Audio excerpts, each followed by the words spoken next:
Bonjour, bienvenue sur OTV. Flash Musical vous invite à découvrir un jeune danseur classique réunionnais qui s'est fait remarquer sur la scène internationale, Dorian Place. Les ombres, lâche pas la cuisse.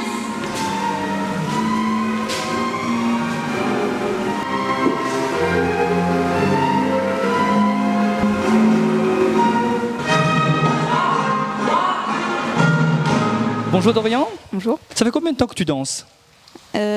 J'ai commencé le jazz à 4 ans et le classique à 8 ans. D'accord. Et comment ça s'est passé ta demi-finale à Barcelone? C'est plutôt bien passé, enfin les résultats oui, et les masterclass aussi. Comment tu trouves ta prof de danse?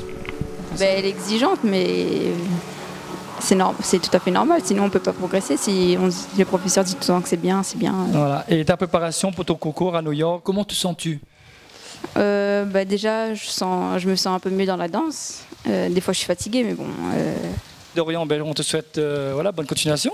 Merci. Merci.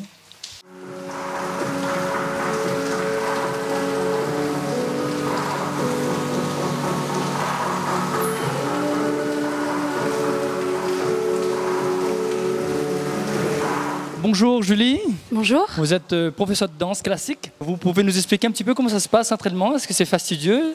Oui, c'est un entraînement normalement qui devrait être quotidien. Dans la danse classique, c'est vraiment, on demande de la précision. C'est jusqu'au bout des doigts, jusqu'au bout des ongles, il faut qu'il y ait une position parfaite.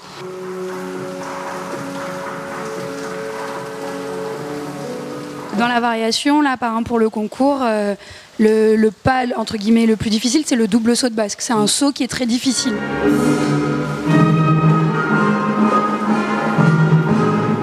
Comment s'est passée la sélection? En fait, il y a eu une demi-finale européenne à Barcelone au mois de décembre, où ils ont été quasiment 400 danseurs. Il est arrivé premier en contemporain et troisième en classique.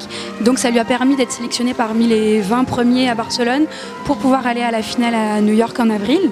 Tous les meilleurs du monde de chaque demi-finale qui vont être avec lui.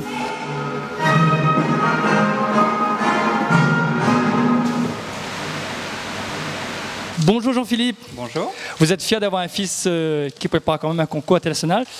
Oui, on ne s'attendait pas à ce qu'il ait de tels résultats qui partent effectivement jusqu'en finale à New York. Effectivement, c'est assez impressionnant même pour nous. Ouais. Dans sa catégorie, il est le seul Français. Il y a tous les États-Unis, il y a l'Australie, il y a le Japon, etc. quoi. Et en tant que parent, ça vous demande beaucoup d'investissement pour accompagner Dorian? Il y a déjà toute la logistique qu'il faut assurer pour tous les cours, effectivement. En plus, il n'est pas le seul, il a son frère qui fait du tennis, donc aller d'un côté ou de l'autre, mais c'est sans arrêt, en permanence. Ouais. Est-ce que vous étiez aussi dans la musique? Alors pas du tout. Bon, la seule chose qui pourrait un petit peu jouer, c'est que j'ai fait beaucoup de gymnastique quand j'étais jeune, mais danseur, non, vraiment pas. Comment Dorian fait-il pour associer l'école et les codes de danse? Il se trouve qu'il est extrêmement bien organisé, ce qui fait qu'il arrive à gérer les deux sans problème et on n'a pas à faire de remontrances. Il fait son travail tout à fait normalement, il a de bons résultats, donc du coup il arrive à gérer les deux sans grosse difficulté, on va dire.